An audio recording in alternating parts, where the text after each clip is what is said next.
তুমি একটা পিচ্চি মেয়ে, তুমি বিয়ের কি বুঝবে? আমার সকল কাজ কি তুমি পারবে?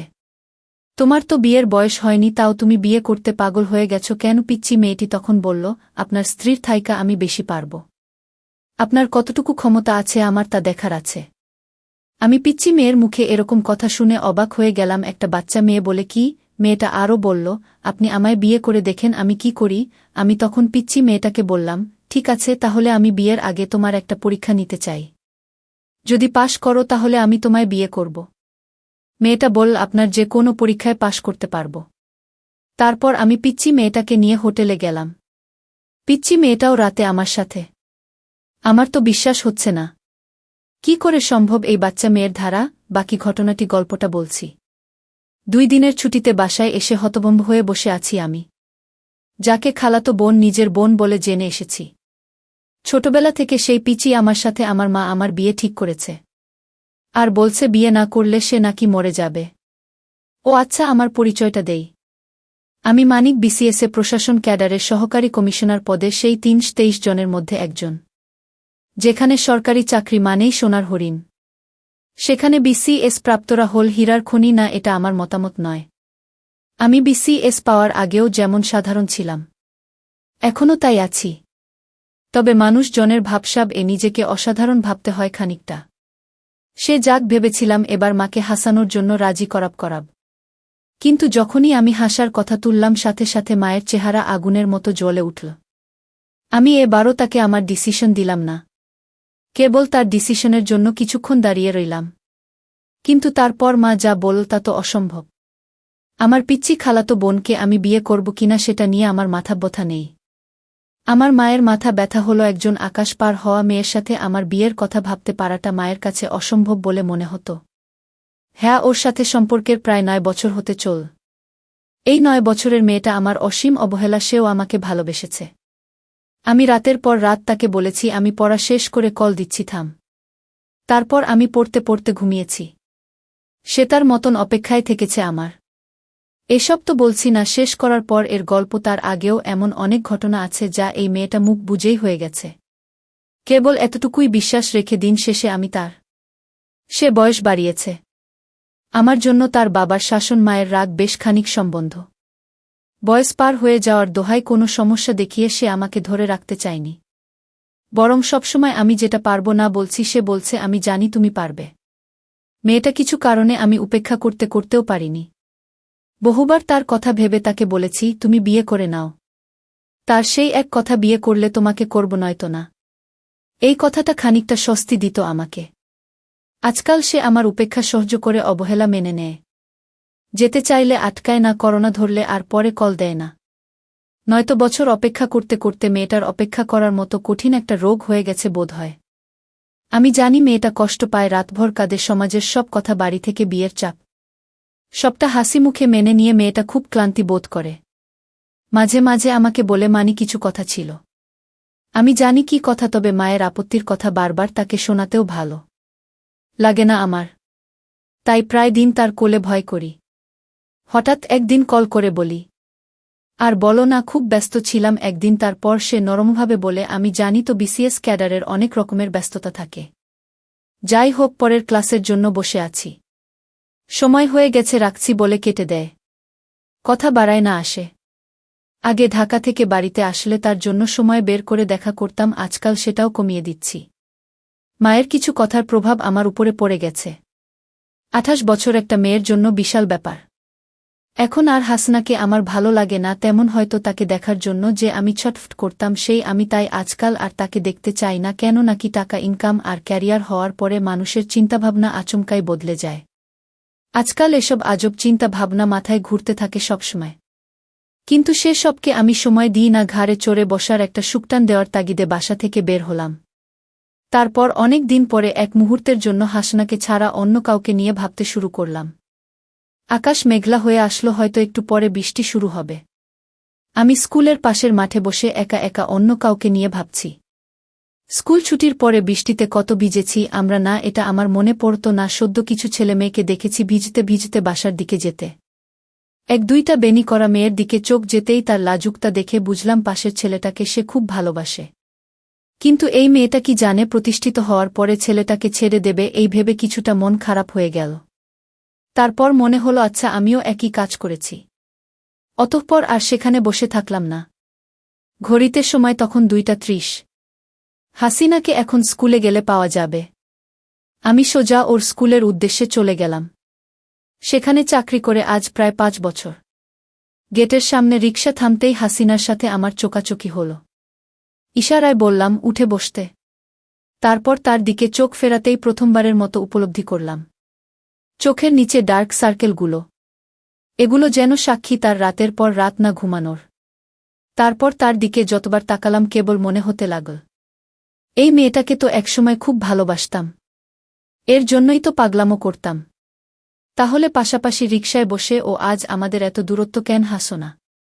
এখন আর আমার সাথে কথা বলা দেখা করা ফুচকার আবদার এসবের জন্য জেদ করে না কেন? রিকশাটা হাসিনার বাড়ির সামনে থামাতে বললাম, ও কিছুই বল না, নেমে গেল। আমি বললাম আজ সন্ধ্যায় রিকশায় ঘুরব, নীল শাড়িটা পরে রেডি থেকো নিতে আসব। ও এবার মুচকি হেসে বলল অপেক্ষা করব। তারপর বাড়ির ভিতরে চলে গেল। আমি বাসায় এসে একটা ঘুম দিলাম, কারণ আপাতত মাথা কাজ করছে না, একটা ঘুম দরকার। প্রায় 8টা বাজে। ঘুমের ভাবটা কাটতেই আবারও ফোন বাজতে লাগল। ফোন ধরে বললাম বলো এমন কেন করো মানিক? কি করলাম? তোমার আসার কথা ছিল না। শরীর ঘুমাচ্ছিলাম। 10টায় আসছি বলে কেটে দিলাম। তারপর হাসনা দেওয়া খুব পছন্দের সাদা পাঞ্জাবিটা গায়ে দিলাম। ঘর থেকে বের হতেই মায়ের সামনে পড়লাম।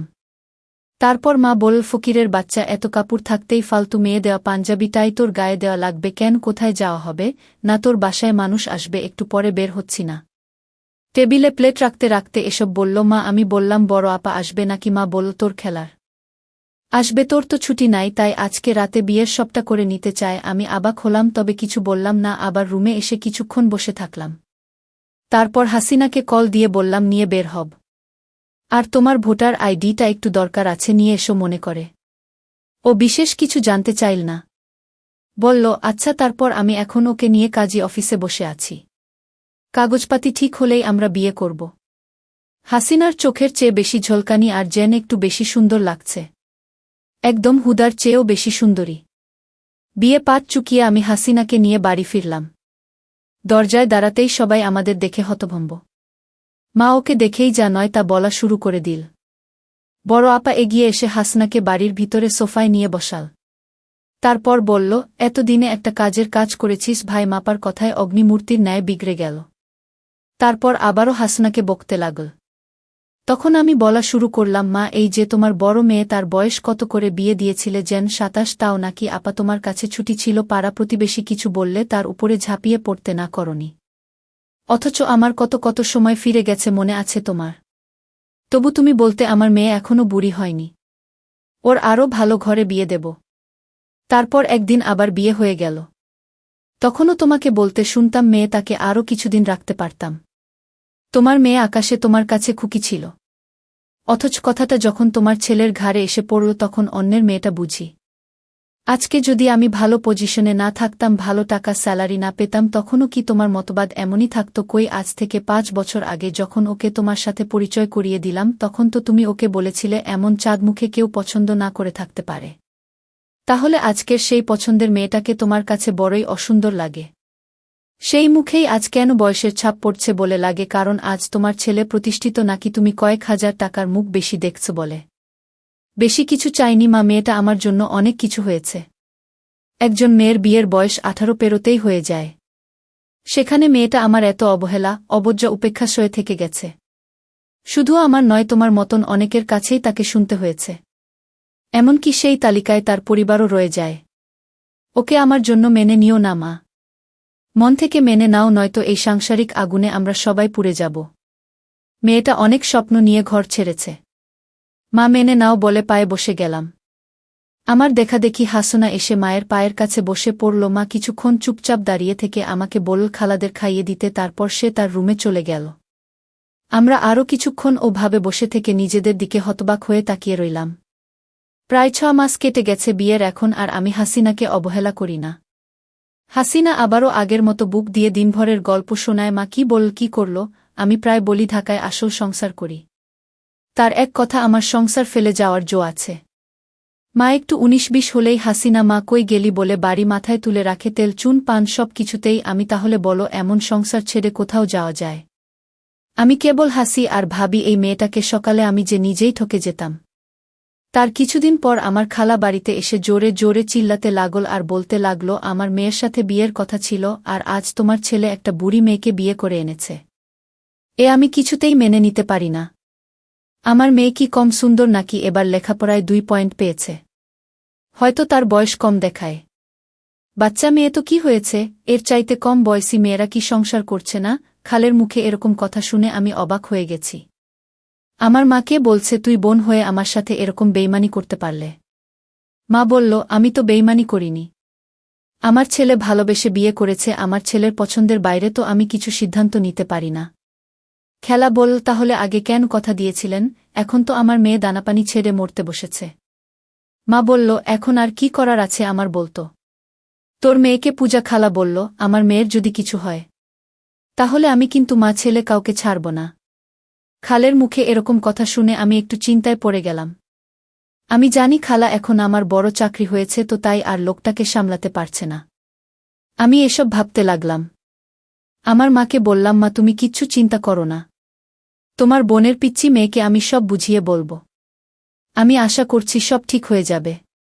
মা বলল, তাই যেন হয় বাবা, মেয়েটা যদি কিছু করে বসে তাহলে তো তোর উপর ঝামেলা হতে পারে। আমি বললাম, মাইনে নিয়ে তুমি কোনো চিন্তা করো না, কিভাবে কি করতে হয় আমার সব জানা আছে। তারপর একদিন খালার পিচ্চি মেয়েটা হঠাৎ আমাদের বাড়িতে আসলো। আমি তাকে বললাম, আসো তুমি আমার ঘরে আসো। পিচ্চি মেয়েটাই আমার রুমে আসলো। আমি তাকে বসতে বললাম, দেখলাম মেয়েটা কাছে। আমি বললাম, এই মেয়ে তুমি কাঁদছো কেন? মেয়েটা বলল, আমি আপনাকে ভালোবাসি। তাই আমি বললাম, তোমার কি ভালোবাসার বয়স হয়েছে? আর তোমার বিয়ের বয়স হয়নি, এখনই বিয়ের জন্য এত পাগল হয়েছ কেন? পিচ্চি মেয়েটা বলল, আপনার স্ত্রীর চাইতে আমি আপনাকে বেশি সময় দিতে পারব। আমার বয়স কম হলেও বিয়ের সকল কার্যক্রম চালিয়ে যেতে পারব। আমি তো এই পিচ্চি মেয়ের কথা শুনে অবাক হয়ে গেলাম। ছোট্ট একটা মেয়ে বলে কি? তার মাথায় তোমায় কি ভূত চাপিয়ে দিচ্ছে নাকি? আমি তখন পিচ্চি মেয়েটাকে বললাম, আচ্ছা ঠিক আছে, তুমি কিছুদিন অপেক্ষা করো, আমি তোমায় বিয়ে করব, তুমি হবে আমার দ্বিতীয় স্ত্রী। এতে কি তোমার আপত্তি আছে? পিচ্চি মেয়েটি বলল, আমি শুধু আপনাকে চাই। বিয়ের 1 মাস পর আমায় বিদায় দিয়ে দিলেন, তাও আমাকে বিয়ে করুন, নইলে আপনাকে ছাড়া আমি বাঁচতে পারব না। পিচ্চি মেয়ে এসব কি বলে 1 মাস পর চলে যাবে? তাও তাকে বিয়ে করতে হবে? আমি তো কিছুই বুঝছি না। মেয়েটির মাথায় কি সমস্যা আছে নাকি? আমি মেয়েটাকে বললাম, তোমার 1 মাস হলেও চলবে, আর তুমি কিন্তু ছোট, তুমি আমার সকল চাওয়া পূরণ করতে পারবে কি? পিচ্চি মেয়েটা বলল, একবার আপনার দায়িত্ব দিয়ে দেখেন আমি পারি কিনা। মেয়েটির প্রত্যেকটা কথা আমার কাছে অদ্ভুত বলে মনে হচ্ছে। দিচ্ছি মেয়ের মুখে এসব কথা মানায়। আমি বললাম, ঠিক আছে, আমি তোমাকে পরীক্ষা করতে চাই। মেয়েটা বলল, কি পরীক্ষা করবেন? আমি বললাম, আমি যে তোমাকে বিয়ে করব সেটা আপাতত আমার স্ত্রীকে জানানো যাবে না। বিয়ে হয়ে গেলে পরে জানলে কোনো সমস্যা নাই, কিন্তু আগে যদি তুমি আমার পরীক্ষায় পাশ করতে পারো তাহলে আমি তোমাকে বিয়ে করতে পারব। মেয়েটি বলল, কি পরীক্ষা? আপনি যে পরীক্ষা দেবেন সেই পরীক্ষায় পাশ করতে পারব। আমি বললাম, তাহলে তুমি আমার সাথে একদিন দূরে কোথাও যেতে হবে। সে বলল, আপনি জেনে বলবেন সেখানেই যাব। আমি বললাম, তাহলে তোমায় নিয়ে পটুয়াখালী যাব ঘুরতে। সে খুশি হয়ে বলল, ঠিক আছে। আমি পরের দিন তাকে পটুয়াখালী ঘুরতে নিয়ে গেলাম। তারপর রাত হল, আমরা একটা হোটেলে উঠলাম। তারপর আমি বললাম, আজ রাতে তোমার পরীক্ষাটা নিবে। আমি বললাম, আচ্ছা তুমি আমায় সত্য করে বলো তো, তুমি কি কাউকে ভালোবাসো? সে বলল, বাসি আপনাকে। আমি বললাম, এটা মিথ্যা, তুমি অন্য একটা ছেলেকে ভালোবাস, তাই না? সে বলল, না, আমি আপনাকে ছাড়া কাউকে ভালোবাসি না। তারপর যে ছেলেটি তাকে পাগলের মতো ভালোবাসত সেই ছেলেটিকে আমি ডাক দিলাম, দিদার তুমি আসো তো। দিদার, তুমি সব খুলে বলো। দিদার বলল, স্যার, আপনার খালাতো বোন আমায় পাগলের মতো ভালোবাসত, কিন্তু আপনার যখন বড় চাকরি হয়ে গেছে তখন আপনার খালা তাকে আপনার কাছে বিয়ে দিতে চায়। আপনার খালা বল, দরকার হয় একদিনের জন্য ওকে বিয়ে কর, কারণ তার সম্পত্তির ভাগ আমি চাই। আপনার খেলা একজন লোভী মানুষ। আমি তখন পিচ্চি মেয়েটাকে বললাম, এসব কি বলেছে ছেলেটি? পিচ্চি মেয়েটি বলল, আমার কোনো দোষ নাই, সকল দোষ আমার মায়ের, কারণ আমি মায়ের পরামর্শে আমি আপনার সাথে বিয়ের নাটক করতে বাধ্য হয়েছি। আপনি আমাকে ক্ষমা করে দেন। আমি দিচ্ছি মেয়েটাকে বললাম আমি তোমায় মাফ করতে পারি। তবে আমি তোমাকে 2 বিঘা জমি তোমার নামে বিক্রি করে দিলাম।